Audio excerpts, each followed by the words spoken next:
你的力更强。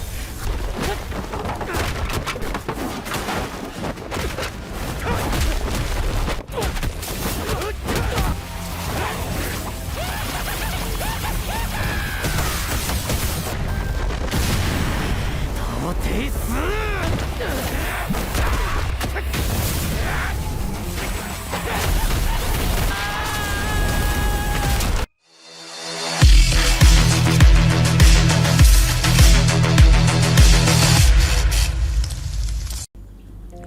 Halo semuanya, selamat datang di Ruang Sinema. Bagaimana kabar kalian semua? Semoga selalu sehat dan baik-baik saja. Sesuai jadwal, jadi pada hari ini kita akan kembali melanjutkan Studies Donghua Super Cube episode ke-7. Di bagian sebelumnya, Wang Xiaoxiu tiba di lantai tempat Cui Jilan dan Jutawan Sun berada. Meski diperiksa dan terbukti tak punya kekuatan super atau tenaga dalam, Wang Xiaoxiu justru membuat Cui Jilan senang karena dia menyukai pertarungan fisik. Mereka pun bertarung dengan cukup sengit. Namun Wang kewalahan menghadapi Cui Jilan yang semakin liar setelah kekuatan siluman dalam dirinya bangkit. Jutawan Sun akhirnya menghentikan Cui Jilan dengan jarum akupuntur. Saat Wang hendak menyerang balik, Sun pun menunjukkan kekuatan angin dan menghentikannya. Karena Cui kembali lepas kendali, Sun memilih untuk membiarkan Wang pergi dan dia pun bersumpah darah demi perdamaian. Wang curiga tapi menerima koin sumpah itu sebelum dia ini telah menerima koin sumpah itu sebelum pergi. Di tempat lain, Misa rekan Stone diserang oleh si Gusin. Stone pun panik, sementara itu Cumusan pembunuh bayaran pergi dari Yan Luo setelah tahu aliansi bela diri sudah berdamai dengan Wang. Yan Luo marah, namun Cumusan menolak tawaran uangnya. Pamannya pun memperingati Yan Luo agar tak menyinggung Cumusan, karena dia termasuk pembunuh kejam paling berbahaya. Nah, sekarang kita akan melanjutkan episode terbarunya. Wang Xiaoxiu mencoba bertanya kepada AI Kubus jika sebelumnya terdeteksi ada 7 musuh yang akan dihadapi olehnya. Seharusnya sekarang masih ada 2 musuh yang tersisa. AI Kubus menjawab kalau 1 dari 2 musuh yang tersisa tiba-tiba menghilang begitu saja, sehingga musuh yang tersisa hanyalah 1 saja. Tak berselang lama, Wang Xiaoxiu pun dikejutkan oleh sosok Cumushan dan boneka yang bernama Xiaoshan. Melihat keberadaan Cumusan itu, AI Kubus pun memberitahu kalau nilai kekuatan tempurnya adalah 7 poin. Mendengar informasi itu, Wang Xiaoxiu sontak menjadi begitu terkejut dan bertanya-tanya, seolah-olah dia tidak mempercayainya. Meskipun nilai kekuatan tempurnya hanyalah 7 saja, akan tetapi boneka Xiaoshan memiliki sebuah batu permata energi tingkat menengah dan struktur yang cukup rumit di dalamnya. Cumusan kemudian dan cepat menendang Wang Xiaoxiu hingga membuatnya terhempas begitu keras. Tendangan tersebut jelas membuat Wang Xiaoxiu semakin terkejut dan merasa tak percaya dengan nilai kekuatan tempur Cumusan. Sambil berjalan mendekati Wang Xiaoxiu, Cumusan berkata kalau dia itu adalah seorang pria yang murni tergantung pada kekuatannya. Sedangkan Cumusan tergantung pada teknik, seperti seni sihir, seni menghilang, seni pengendalian, dan seni murni. Sebelum Cumusan kembali menyerang, Wang Xiaoxiu pun menyadari betapa berbahayanya musuhnya kali ini. Oleh karena itu, dia pun bergegas memulai serangan terlebih dahulu. Pada pertarungan itu, keduanya saling berbalas-balas serangan dengan sangat sengit, menggunakan seni bela diri murni. Tanpa merasa kewalahan sedikit pun, Wang Xiaoxiu terus bertempur melawan Cumusan dengan tempo yang begitu cepat.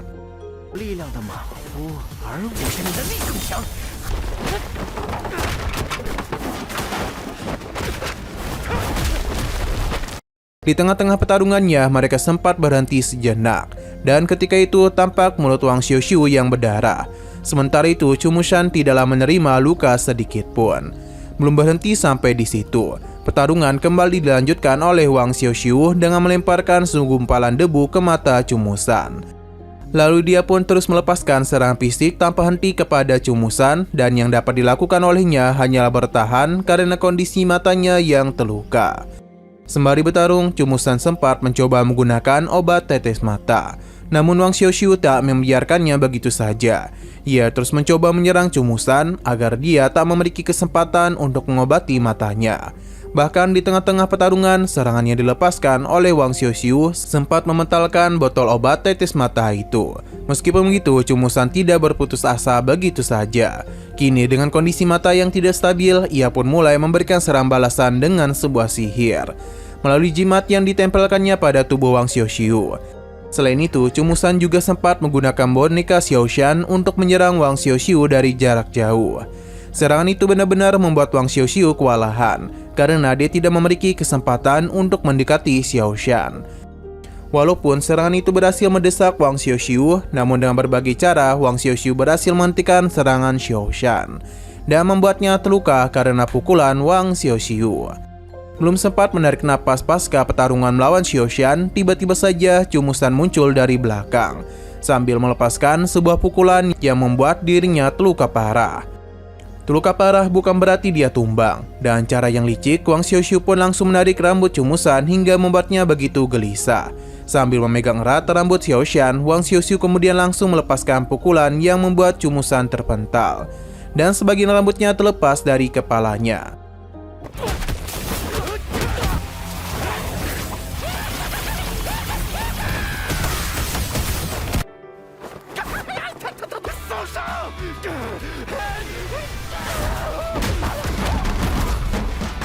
Usai memberikan pukulan yang keras itu, dia pun berpikir bahwasanya jika Chu Musan adalah seorang pemuda biasa tanpa kekuatan super, seharusnya dia itu sudah meninggoy.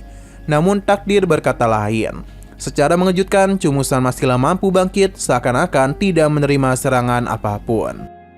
Chu Musan memberitahu kalau dirinya merasa tidak menyangka kalau satu pukulan Wang Xiuxiu berhasil menghancurkan jimat pertahanannya. Usut punya usut, alasan mengapa Chu Musan dapat bertahan dari pukulannya adalah karena jimat pertahanan itu. Setelah hal itu, Chu Musan pun mulai membuat sebuah perubahan pada tubuhnya, terutama pada rambutnya yang dalam sekejap berubah menjadi putih. Di waktu yang sama, tampak Chu Musan yang mengaktifkan belasan jimat yang menempel pada tubuhnya, dan kekuatan Chu Musan pun meningkat secara drastis. Lalu dia mulai menggunakan sebuah sihir pendekat tanah yang membuat pergerakannya menjadi sangat cepat. Dan gerakan itu, Chu Musan langsung menyerang Wang Xiuxiu tanpa henti dan tanpa ampun, yang membuatnya tak memiliki kesempatan untuk menghindar. Tak hanya meningkatkan kecepatan saja, kekuatan sihir Chu Musan juga mengalami perubahan, yang mana kekuatan sihir ini ia gunakan untuk menyerang Wang Xiuxiu dari jarak jauh dengan bantuan Xiaoshan. Di tengah-tengah pertarungan, Wang Xiuxiu berhasil untuk menghentikan pergerakannya. Namun hal demikian justru menjadi bumerang yang mengakibatkan Wang Xiuxiu harus terluka parah dan sekarat.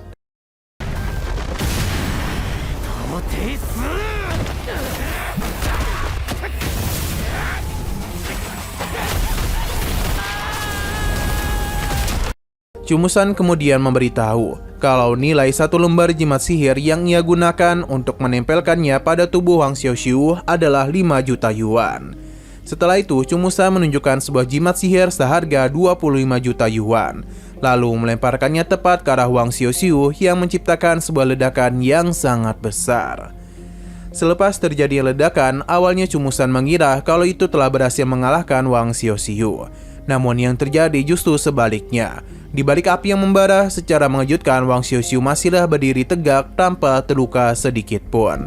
Yang lebih mengejutkannya lagi, ternyata Wang Xiuxiu telah melindungi dirinya dari jimat sihir itu hanya dengan menggunakan sebuah skop saja.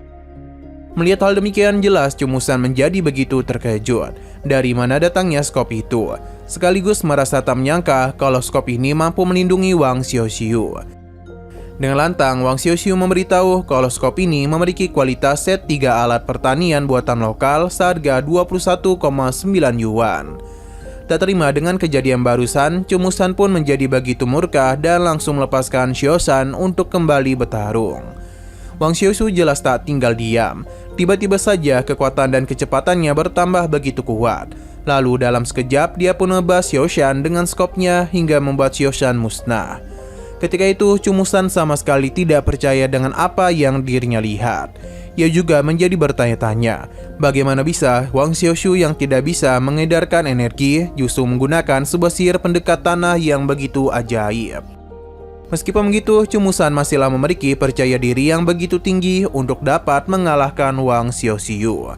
Pasalnya, di tubuh Wang itu masih terdapat 5 sihir gravitasi yang dapat membatasi pergerakannya.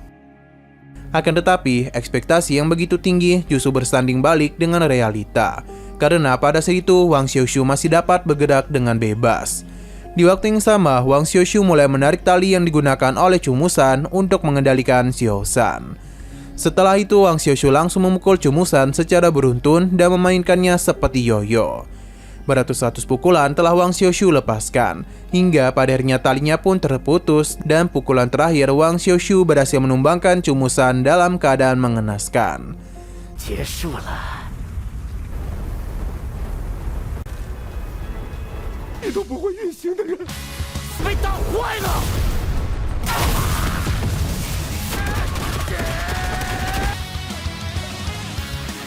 Selesai mengalahkannya, Wang Xiaoshu mulai melanjutkan langkah ke lantai berikutnya dengan tubuh yang sudah kehabisan energi dan nyaris jatuh pingsan. Sementara itu di ruangan lain, terlihat pamannya yang sedang mengajak Yan Luo untuk segera pergi karena situasi yang cukup berbahaya. Namun Yan Luo menolak ajakan tersebut dengan alasan karena segala hal yang sudah ia korbankan membuat dirinya harus menyelesaikan apa yang telah dia mulai. Yan Luo juga mengaku kalau dirinya sebenarnya mengetahui bahwa alasan pamannya menemani dirinya adalah perintah dari ayahnya sendiri. Karena jika Yan Luo sampai mati mengenaskan, maka hal demikian akan menjadi berita yang panas yang dapat mempermalukan ayah Yan Luo sebagai tokoh penting di keluarga Yan. Oleh karena itu, Yan Luo menolak untuk pergi dari sana. Pamannya memutuskan untuk tetap tinggal bersama Yan Luo demi bisa menjaga keselamatannya. Kembali kepada Wang Xiaoshu. Di sana, tiba-tiba saja Wang Xiaoshu dikejutkan oleh tubuh Xiaoshan yang mulai melepaskan sebuah tanda-tanda ledakan. Selain itu, secara mengejutkan, Chu Musan kembali bangkit dan langsung melompat keluar dari gedung, sambil menggunakan jimat gravitasi agar tidak terjatuh. Sekaligus juga mengeluarkan sebuah jimat ledakan untuk meledakkan tubuh Xiaoshan. Namun tanpa alasan yang jelas, jimat tersebut sama sekali tidak meledak dan tidak menimbulkan reaksi apapun. Di momen serupa, Wang Xiaoshu tiba-tiba meloncat keluar dari gedung dan bergegas terbang ke arah Chu Musan. Melihat hal demikian, Chu Musan pun bergegas untuk mengeluarkan seluruh jimat ledakan untuk bisa menyerangnya. Tak hanya jimat ledakan, jimat-jimat gravitasi yang tersisa juga dia keluarkan untuk membantunya menyerang. Kombinasi jimat ledakan dan jimat gravitasi itu dia gunakan tanpa henti yang membuat Wang Xiaoshu tidak memiliki kesempatan untuk mendekati Chu Musan. Di tengah-tengah pertarungan, ledakan yang begitu besar pun telah tercipta, hingga akhirnya seluruh tubuh Wang Xiaoshu pun terbakar. Pada saat itu, Wang Xiaoshu seketika teringat akan sosok Shen Yao yang menjadi tujuannya berjuang sejauh ini. Ingatan itu sontak membuat Wang Xiaoshu kembali bangkit dan membuat semangatnya membara. Dan tubuhnya yang dipenuhi oleh api, dia pun bergegas melepaskan pukulan secara bertubi-tubi kepada Chu Musan. Pukulan ini sama sekali tidaklah berhenti hingga akhirnya keduanya pun jatuh ke lantai dasar.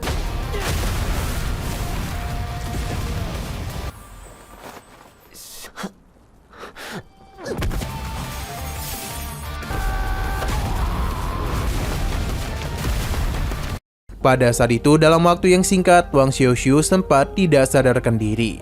Dan sewaktu dia terbangun, ia menjadi sangat terkejut. Karena di sekitarnya, ia tidak dapat menemukan Chu Musan. Haikubus memberitahu kalau Chu Musan telah berhasil melarikan diri dengan kecepatan yang sangat tinggi. Mendengar informasi itu, Wang Xiaoshu benar-benar tidak menyangka kalau dalam kondisi terluka parah, Chu Musan masih memiliki kecepatan untuk pergi. Meskipun begitu, Wang Xiaoshu tidak perlu mempedulikannya dan memilih untuk bergegas naik ke lantai atas demi bisa menyelamatkan Shen Yao. Sesampai di sana, Wang Xiaoshu sama sekali tidak menemukan keberadaan Yan Luo dan malah secara tak sengaja menemukan Hua Huan. Lantas, tanpa emosi, Wang Xiaoshu langsung bertanya kepada Hua Huan mengenai keberadaan Shen Yao. Sesudah mendapatkan informasi keberadaannya, Wang Xiaoshu pun segera pergi menghampirinya dan langsung melepaskan tali yang mengikat tubuh Shen Yao di sebuah kursi. Setelah diselamatkan oleh Wang Xiaoshu, bukannya merasa senang, Shen Yao justru menjadi sangat ketakutan dan memberitahu bahwasannya ada sebuah bom waktu tepat di bawah kursinya. Jika Shen Yao sampai berdiri dan berniat ingin melarikan diri, bom itu akan langsung meledak secara sendiri. Selang beberapa saat, ruangan itu tiba-tiba saja ditutup dengan sebuah pintu baja dan di baliknya terdapat Yan Luo yang mentertawakan Wang Xiaoshu dan Shen Yao. Yan Luo kemudian memberitahu kalau mereka berdua kini telah terkunci dalam sebuah ruangan yang dibangun khusus oleh Chu Musan dan hanya tinggal menunggu waktu saja sampai terjadinya ledakan. Pada saat yang bersamaan, AI Kubus berkata kalau fungsi teleportasi tidak dapat digunakan karena terhalang oleh sihir cumusan. Tanpa pikir panjang lagi, Wang Xiaoxiu pun memutuskan untuk melepaskan kabel pemicu ledakan, lalu memasukkannya ke dalam ruang kubus.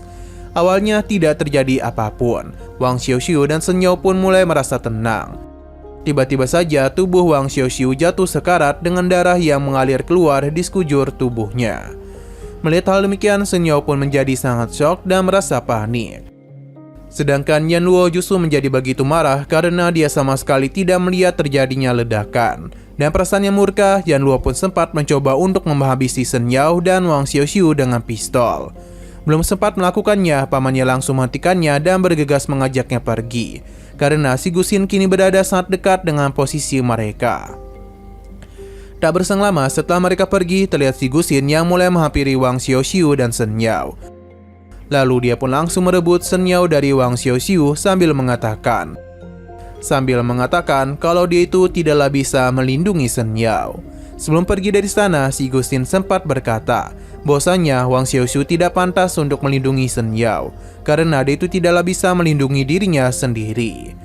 Melihat Shen Yao yang dibawa pergi, Wang Xiaoxiu jelas menjadi begitu emosi dan bergegas mengejar si Gusin. Namun sayangnya dalam hitungan detik si Gusin langsung menghilang tanpa jejak. Di momen serupa, Wang Xiaoxiu sempat masuk ke dalam dunia lain milik si Gusin, dan di sana dia pun memberitahu kalau Wang Xiaoxiu sama sekali tidak mengerti apa sebenarnya hubungan antara Shen Yao dan manusia super. Semua ini terjadi dan bermula karena ulah si Gusin. Oleh karena itu, dia sendiri yang akan melindungi Shen Yao sebagai tanggung jawabnya untuk menyelesaikan apa yang telah dirinya mulai.